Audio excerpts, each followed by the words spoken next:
Hi everyone, welcome to my homestead and welcome to my front yard.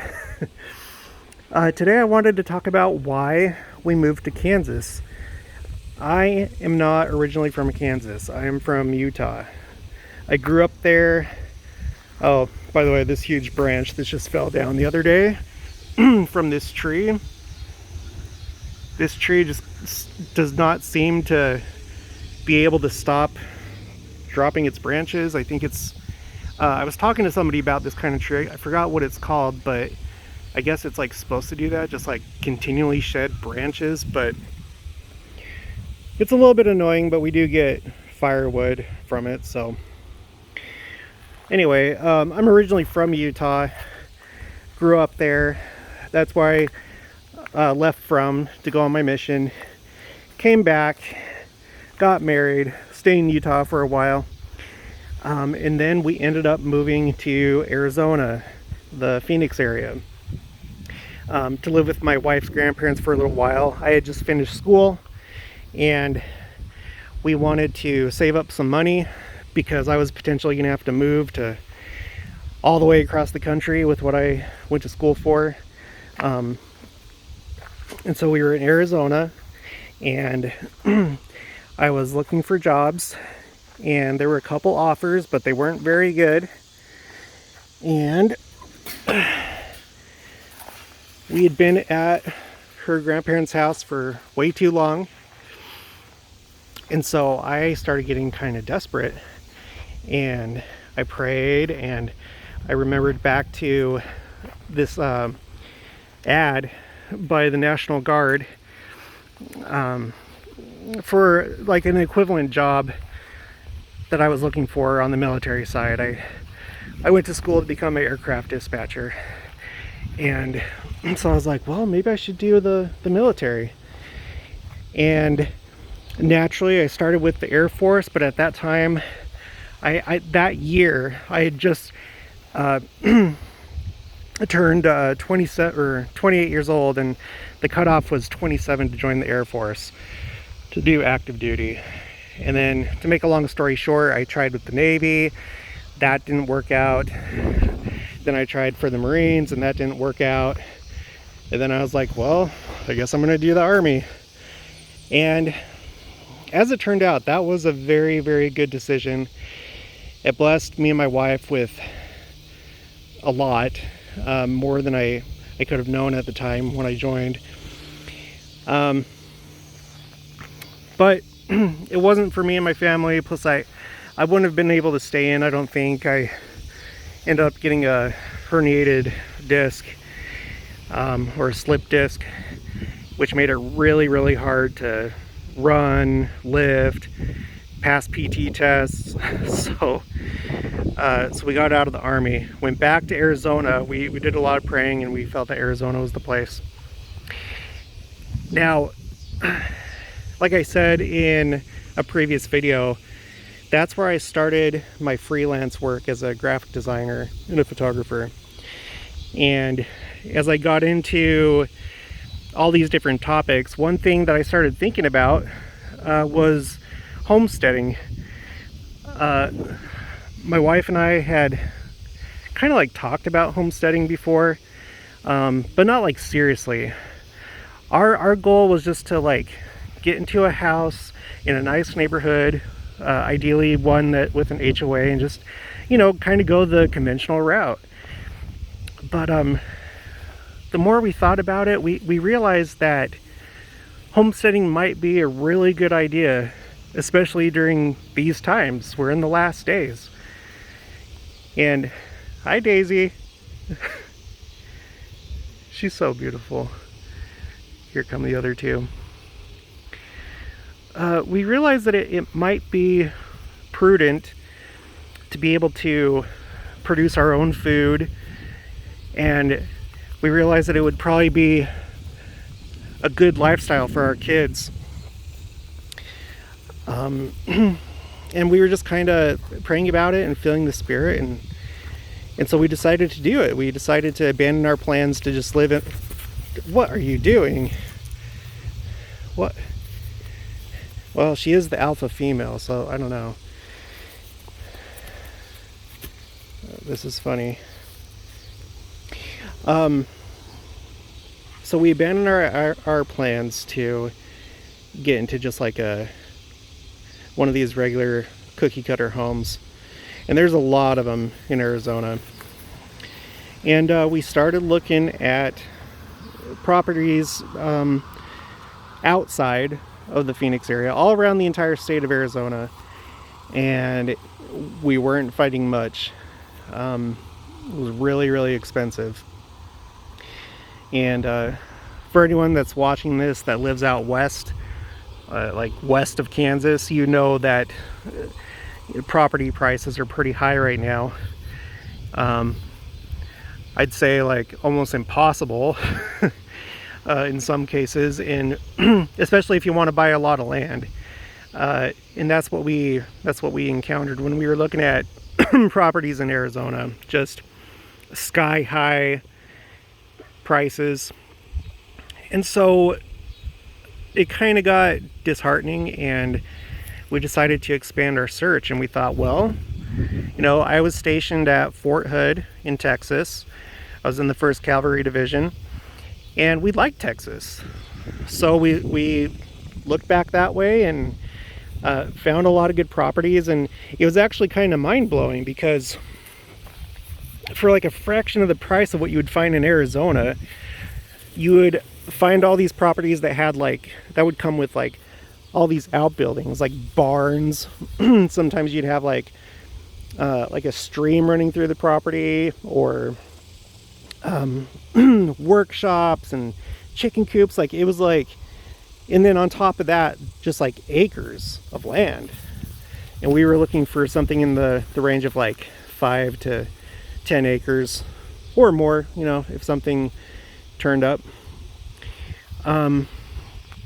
But then we, you know, just through the process of time, we ended up expanding our search even further, and we started looking at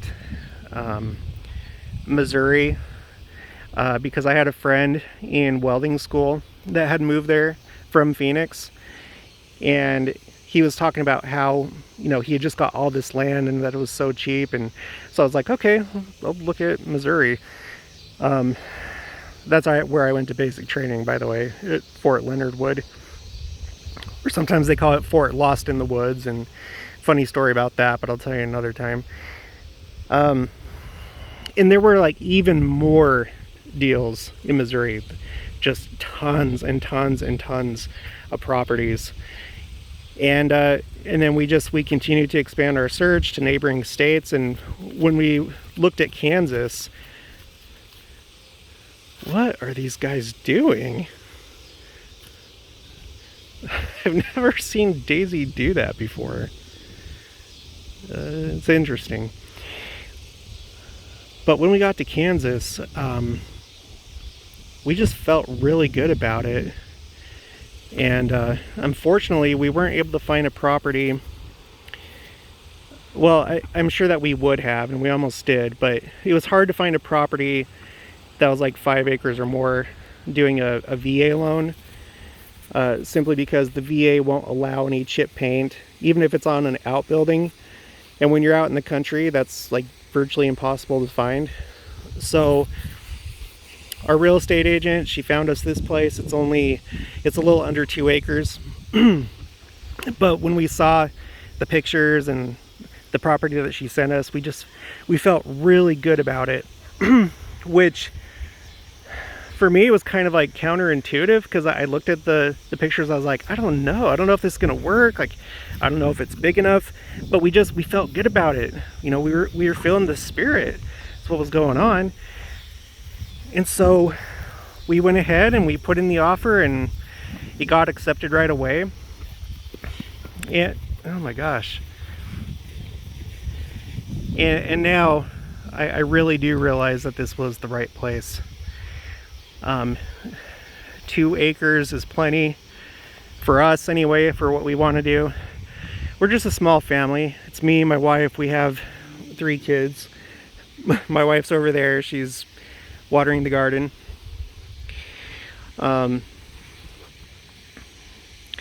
So it's just the 5 of us, And as you can see, we're able to have, you know, well, we currently have 3 cows, but we did have 5, excuse me, just a little while ago, a couple months ago, but we had to sell those 2 because we needed the money. But we're probably going to get another bottle calf or 2 and get it back up to 5. Like I said in that previous video, we want to have some meat cows. And these are dairy cows. The 2 brown ones are Jerseys. The smaller one is a bull. The larger one is a heifer. And then that Holstein that's in the middle, that's a heifer. So, and we might use her for meat. I don't know.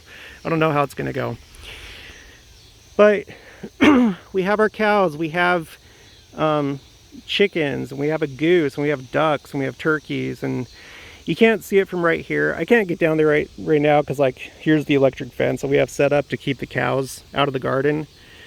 But down over there, you might be able to kind of see like a line right there. That's a stream that goes through our property, which I think is really, really cool. So the house isn't like the most amazing, but it's definitely doable. It's comfortable.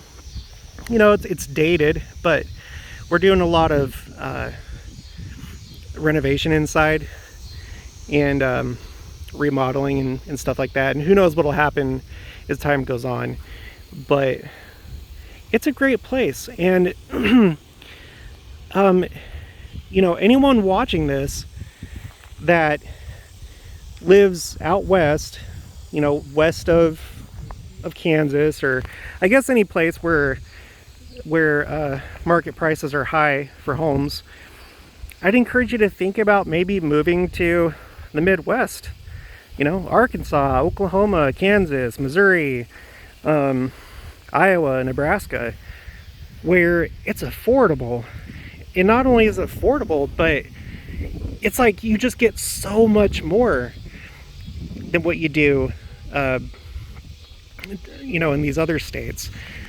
If we wanted a property like this in Arizona, which I don't think that they even like really exist, like properties like this that have like a stream that go through, they'd be pretty hard to find. And they're definitely not as green and as fertile, you know. Things grow here with like absolutely no effort. Anyway, think about coming here. It's cheap. The people are really nice. People here are very, you know, they're more conservative, and you've got a lot more family values out here. A lot of people that are, you probably think more like the way that you do, as a Latter-day Saint. And it's amazing. You know, I understand the desire to like stay near family, you know, and stay in a place that you're familiar with. But if you think about it, you're not necessarily limited to just Utah or Idaho. You know, we live in an age where we have the internet, we have phones, we have so many ways of communicating with family. You don't necessarily have to be where your family is. Like, you know, sometimes that's ideal, but we moved here. We don't have any family here in Kansas, but we've got to know our neighbors. We just live in a small town. We've got to know our neighbors, people in the ward, and, you know, with them, we do have family here. And they've been able to help us already and get us out of, you know, different binds and stuff when it's come to the homestead, or, you know, just different things that have come up. This is a peach tree, by the way. We got this peach tree. This over here is a plum tree. We'll probably need to get one of those like things to help them grow up straight.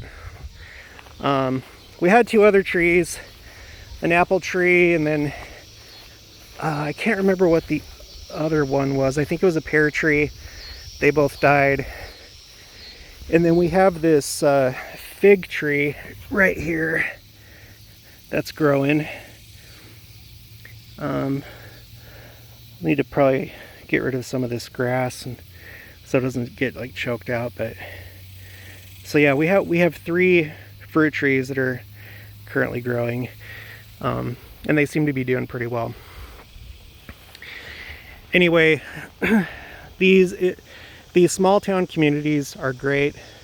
They will help you and support you. You can save money, obviously, instead of buying like a $350,000 house or $400,000 or $500,000 house. You could get something for like literally a quarter of that price right here. And you know, for me, it's kind of important. It's important to buy a cheaper home because I'm self-employed. Part of my retirement strategy is to get this home paid off as soon as possible, and that's much more possible with this home than had we bought an expensive home back in Arizona or Utah or whatever.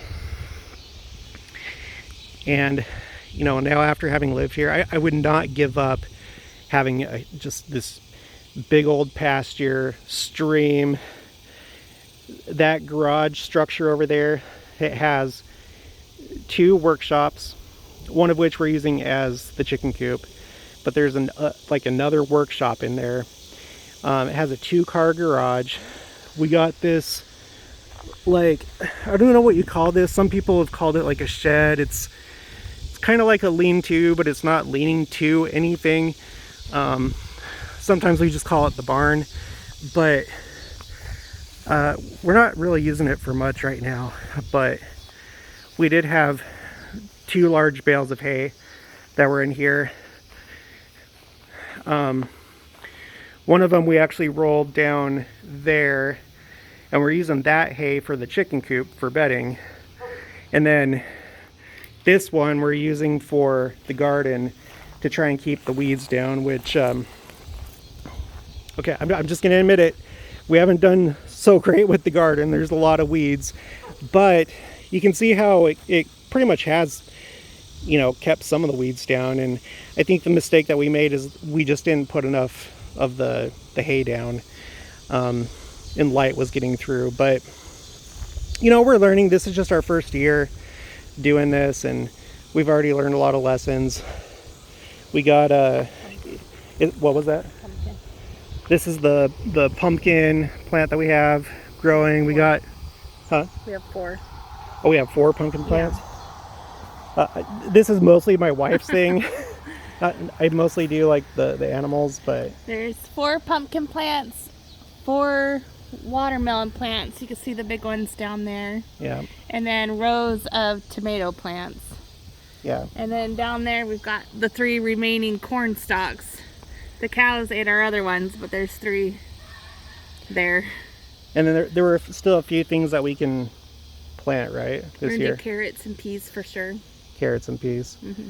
Yeah. So, you know, I'm okay with a little bit of failure, and that's just what happens when you start something new. But it's fun, it's exciting. You can see that we have plenty of room for more plants, more crops. We were planning on actually going almost all the way down to that fence over there, but you know, we bit off more than we could chew. But yeah, our goal is to try and become as self-sufficient as possible. We have animals that we can butcher. We have animals that will hopefully next year give us milk. We're getting eggs. We've processed already a few chickens, and you know, that wasn't the funnest thing, but we've done it, and now we know how to do it. And when you have fresh chicken, it tastes amazing. It's so much more packed with flavor. You know, and there's just so many possibilities. There's other things that we can do. So anyway, we just felt the reason that we should do this is because, you know, mostly because it's the last days, and I don't know how things are going to work out. I don't know how long we're going to be here before we are caught up to meet the Lord in the air. I don't know how much tribulation we're going to have to go through, but I can tell you this. We have land, we have crops, we have animals, and we have a stream that goes through our property. And so I'm not as worried now as I was when we lived in Arizona in an HOA community in the middle of a desert with very little water where everything is currently on fire. Everything west of Kansas is on fire. So, you know, I know everyone's life is different. It may not be the path for you, but maybe just consider it. And if your job permits, or if you think that you can find work out here, which I'm sure that you can, just think about it. Get on Zillow. Look at, you know, these different states. Look at Missouri. Like I said, there's a ton of listings in Missouri. Kansas is a little bit harder, but there's plenty of properties here too. And if you change from city living to country living, or small town living like what we're doing, I can guarantee you, you're not going to regret it. You're not going to look back. So thanks for spending some time with me today. If you haven't already, please subscribe, like the video if you liked it, hit the notification bell, and I'll talk to you next time.